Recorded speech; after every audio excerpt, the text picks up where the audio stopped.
राम राम जी। मैं मोहित पुनिया आप सबका जॉब्स टारगेट यूट्यूब चैनल पर एक बार फिर से स्वागत करता हूं। तो भाई आज मैं आप लोगों को बताऊंगा भाई कोरोना वायरस से आप लोग घर पर कैसे बच सकते हैं। आप लोग मतलब अब अस्पतालों में बेडों की कमी होने लग रही है, तो उसके आधार पर आप मतलब घर पर ही आप लोग कैसे बचाव कर सकते हो। ठीक है, कैसे आप लोग इससे बच सकते हो घर के अंदर ही, मतलब इसका घरेलू इलाज क्या है। ठीक है, और जो RT-PCR जो टेस्ट होता है, इसका ये टेस्ट कैसे होता है, ये सारी की सारी प्रोसेस आज की वीडियो के अंदर मैं आप लोगों के साथ शेयर करूंगा।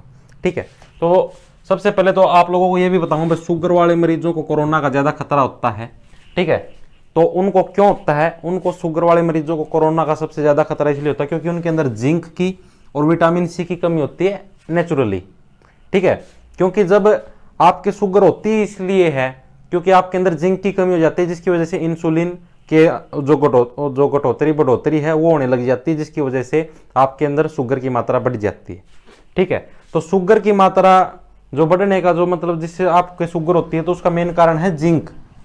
ठीक है, तो अगर आप जिंक की कमी को कैसे पूरा, कोरोना उन्हीं को ज्यादा पकड़ता है जिनके अंदर जिंक की कमी और विटामिन सी की कमी है। ठीक है, तो आप लोग अपने शरीर के अंदर जिंक की कमी कैसे पूरी कर सकते हो। आप ये घरेलू इलाज है, आप लोग मतलब घर पे ही आराम से मतलब बचने की इसके अंदर चांस होते हैं। आप लोग उबले हुए अंडे खा सकते हो। ठीक है, उबले हुए अंडों के अंदर जिंक की मात्रा भरपूर मात्रा में होती है। ठीक है, जिससे आपका जिंक का लेवल मेंटेन हो जाएगा। उसके अलावा आप उबला हुआ दूध ले सकते हो। ठीक है, उबला हुआ दूध ये नहीं आपको एक बारी के अंदर ही, जैसे सुबेरा सुबेरा ले लिया तो उसकी ये नहीं भाई एक बारी के अंदर सारा के टिक गए। ठीक है, किस्तों के अंदर लेना है, हर एक घंटे के बाद एक एक कप ले लिया, मिट्टी वाला कप, चाय वाला कप। ठीक है, कई लोगों के घर पे चाय वाले कप भी बड़े बड़े होते हैं, तो बड़े वाला नहीं लेना, छोटा वाला लेना है। ठीक है, उबला हुआ दूध वाला कप। तो इससे आप लोगों की जिंक की कमी पूरी हो जाएगी और आप लोग मतलब बच सकते हो कोरोना से।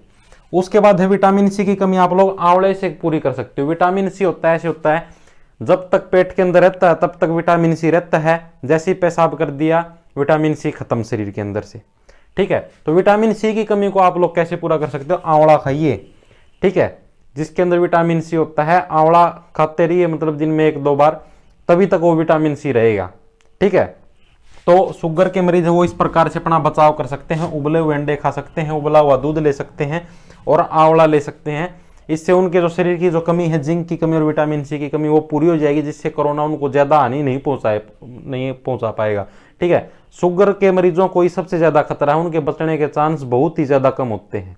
ठीक है, अगर शुगर का मरीज कोई कोरोना संक्रमित हो जाता है तो उसको डायरेक्ट ICU में पहुंचा दिया जाता है, क्योंकि उसके चांस कम हो जाते हैं, क्योंकि उसके अंदर पहले से जिंक की कमी हो जाती है। ठीक है, और कोरोना उसी को पकड़ता है। उसके बाद ये तो थे अपने घरेलू इलाज जो थे। ठीक है, उसके बाद आते हैं हम लोग मतलब ये टेस्ट कैसे होता है, RT-PCR जो टेस्ट होता है, इससे कैसे पता चलता है आदमी को कोरोना है या नहीं है। तो देखो, कोरोना का जो स्ट्रक्चर होता है वो ऐसा होता है, RNA, मतलब कोरोना जो वायरस है वो इस प्रकार का होता है, RNA टाइप, मतलब एक सिंगल ऐसे लेयर सी बनी हुई है। ठीक है, जैसे बन रही है एक सिंगल लेयर, ऐसे बनी होती है कोरोना के अंदर, इसको बोलते हैं हम लोग RNA। ठीक है, और जो ह्यूमन बॉडी का जो अपना जो खुद का शरीर हुआ है, उसका स्ट्रक्चर कैसे होता है, ऐसे DNA होता है। ठीक है, DNA होता है अपने शरीर का स्ट्रक्चर। अपने पास जो मशीनें हैं जिससे हम लोग मतलब ये चेक करते हैं ये बच्चा किसका है। अगर आपके घर पे बच्चा है मतलब और उसकी शक्ल किसी और से मिलने लग रही है, पड़ोसी वगैरह से, तो आप लोग DNA टेस्ट चेक करवा के पता लगा सकते हो भाई ये बच्चा किसका है। तो ये DNA मतलब इस प्रकार का स्ट्रक्चर होता है DNA का। ठीक है, अपने पास मशीनें हैं DNA चेक करने की, RNA चेक करने की अपने पास कोई मशीन नहीं है।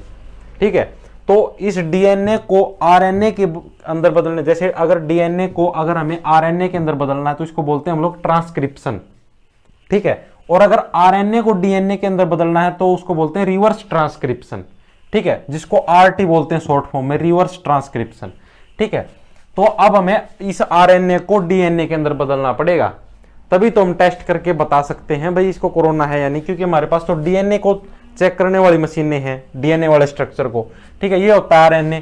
तो इसको DNA के अंदर बदलने की प्रोसेस को क्या बोलते हैं, रिवर्स ट्रांसक्रिप्शन। ठीक है, तो इसको हम DNA के अंदर कैसे बदलेंगे, हम इसके जैसे कि ये एक लाइन होती है, हमें इसके पास ऐसी ऐसी एक दूसरी लाइन बनानी पड़ती है।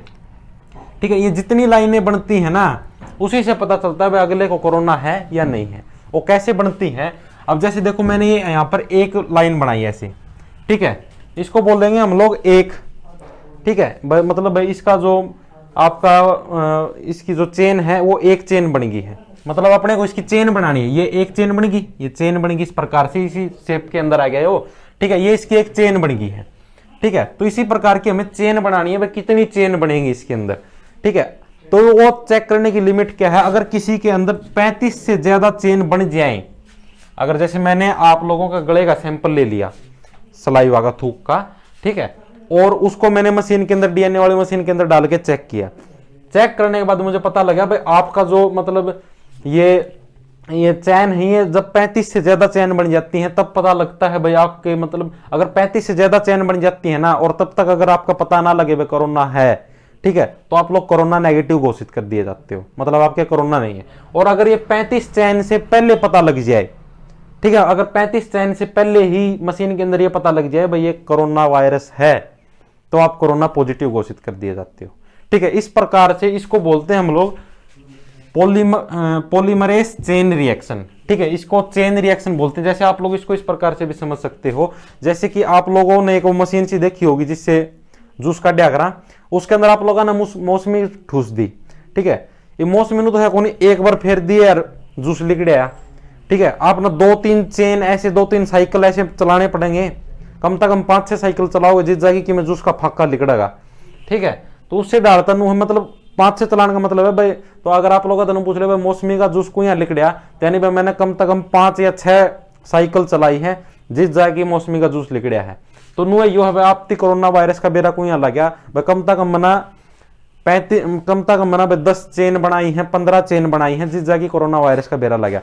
मतलब 35 तक कम जितनी भी चैन बन जावे, ठीक है, और उसमें बेरा पाट जाओ भाई कोरोना वायरस है, तो उसकी कोरोना पॉजिटिव घोषित कर दिया जाओ है।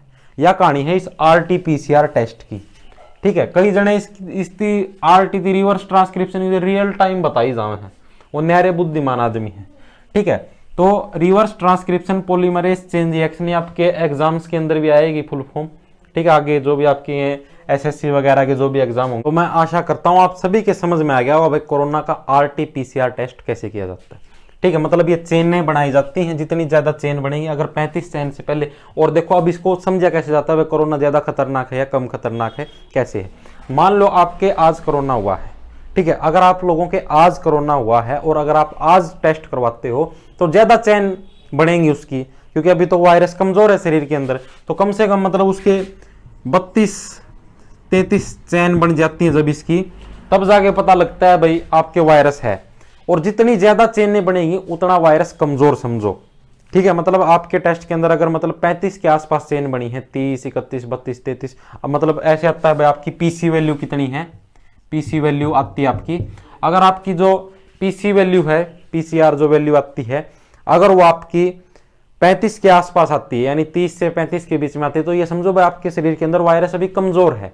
और जब शुरू में किसी के होता है तो अभी तो घुसिया है शरीर के अंदर, अभी तो तहलका मचाएगा, ठीक है। तो शुरू में अगर किसी के होता है तो उसकी PC वैल्यू कम होती है। कम क्यों होती है भाई, वो ज्यादा साइकिल के बाद पता लगेगा भाई अभी तो घुसिया है, बहुत ज्यादा साइकिल जोड़नी पड़ेगी जब जाके पता लगा भाई कोरोना है या को नहीं, ठीक है। कि बेरा किस कोणों में बैठा हो, आखिरी में जाके बेरा पट्टा है, ठीक है। तो ये हमें पता लगता है। और जिसकी अगर मान लो PC वैल्यू कम है, कम का मतलब जिसके मतलब 2 है, 2 का मतलब क्या भाई, जैसे 2 साइकिल बनाई थी डॉक्टर ने चेक करने खातर 2 साइकिल बनाई और 2 यहाँ का हमें बेरा पाट गया भाई इसका कोरोना है, ठीक है। तो इसका मतलब उसका में तो मतलब बहुत ज्यादा मात्रा में कोरोना प्रेजेंट है, ठीक है। मतलब भाई थोड़ा सा मैंने सैंपल लिया, चेक कराया और 2 साइकिल चलाई थी, इतना में बेरा पाट गया भाई कोरोना है, तो इसका मतलब उसके अंदर ज्यादा कोरोना है। तो इसका देखो इसका कैसे बनता है, जैसे स्टार्टिंग के अंदर ऐसे होता है, फिर ऐसे, देखो ये होता है आपका स्टार्टिंग पॉइंट। जब आपकी स्टार्टिंग में होता है तब आपकी मतलब जो PC वैल्यू होती है वो ज्यादा होती है। PC वैल्यू ज्यादा का मतलब है कोरोना आपका अब कम खतरनाक है। ये होती है आपकी जो I वैल्यू होती है, यानी कि इस टाइम आपकी PC वैल्यू कम होती है और कोरोना ज्यादा खतरनाक होता है। ये आपकी रिकवरी के बाद जब आप ठीक हो जाते हो तो उस टाइम भी ये होती है आपकी जो PC वैल्यू हो 35 से ऊपर चली जाती है, ठीक है। 35 से ऊपर का मतलब आपकी मतलब जो PC वैल्यू है वो ऊपर चली गई, यानी कि अब आपको मतलब 35 से ज्यादा साइकिल जोड़ लिए तब भी पता नहीं लगने लग रहा अब आपके कोरोना है या नहीं है, तो आप कोरोना नेगेटिव घोषित कर दिए जाते हो, ठीक है भाई। इतनी बात आ गई सबके समझ में। आप घर पर कैसे, एक आता पल्स ऑक्सीमीटर, इसको आप लोग कैसे चेक कर सकते हो, जैसे सैचुरेटेड, इसके अंदर 2-3 वैल्यूज होती हैं। सैचुरेटेड पल्स ऑक्सीजन, अगर ये आपकी 94% से ज्यादा है तो आप लोग ठीक हो, 94% से कम है तो आप लोग मतलब डॉक्टर की एडवाइस लेनी शुरू कर दो, ठीक है। यानी आपके अंदर ऑक्सीजन का लेवल कम है, जिसको SpO2 परसेंटेज से दिखाते हैं आपके पल्स मीटर जो भी होगा। और इसको लगाते हैं पर जोन से हाथ से हम लोग ज्यादा काम करते हैं। अगर आप लोग राइट हैंडर हो तो राइट हैंड की जो फ्रंट उंगली है उसके ऊपर इस मशीन को लगाओ और टेस्ट करो। लेफ्ट हैंडर हो तो लेफ्ट हैंड की फर्स्ट उंगली पर टेस्ट करो, ठीक है। अगर 94% से ज्यादा आने लग रही है, 94% आने लग रही है तो आप ठीक हो, नॉर्मल हो। पल्स रेट भी अगर आपका 60 से 90 के बीच में आने लग रहा है तो आप लोग नॉर्मल हो। आप इस टेस्ट को घर पर कर सकते हो पल्स ऑक्सीमीटर के द्वारा, ठीक है। उसके बाद है कोरोना के जो टाइप हैं कैसे हैं। प्राइमरी कोरोना ये वो है 2020 वाला, 2019-20 में जो शुरू में चला था, जो चीन से आया था, वो वाला है आपका प्राइमरी कोरोना, ठीक है। इसके अंदर क्या है, इसके अंदर ये ज्यादा खतरनाक नहीं है, ये नॉर्मल सा है, ठीक है। इसकी जो PCR वैल्यू है, मतलब जो PC वैल्यू है वो ज्यादा रहती है, यानी कि आपके लिए कम खतरनाक है। PC वैल्यू का मतलब ये समझो ये उल्टा होता है हमेशा, ठीक है। PC वैल्यू ज्यादा तो कोरोना कम खतरनाक, PC वैल्यू कम तो कोरोना ज्यादा खतरनाक। तो प्राइमरी जो कोरोना है वो आपका चीन से आया हुआ है, जो 2019-20 में था, वो आपका कम खतरनाक है। खतरनाक तो है ही लेकिन कम है। न्यू स्ट्रेन जो अब चला हुआ है 2021 के अंदर, जो अभी फिलहाल डेली जो मरीज मिलने लग रहे हैं, न्यू स्ट्रेन चला हुआ है, ये वाला युवाओं को ज्यादा पकड़ने लग रहा है। ये जो प्राइमरी वाला था ये आपका बूढ़े लोगों को पकड़ने लग रहा था, ठीक है, जो बूढ़े हैं, कमजोर हैं। न्यू स्ट्रेन है ये नए वालों को पकड़ने लग रहा है।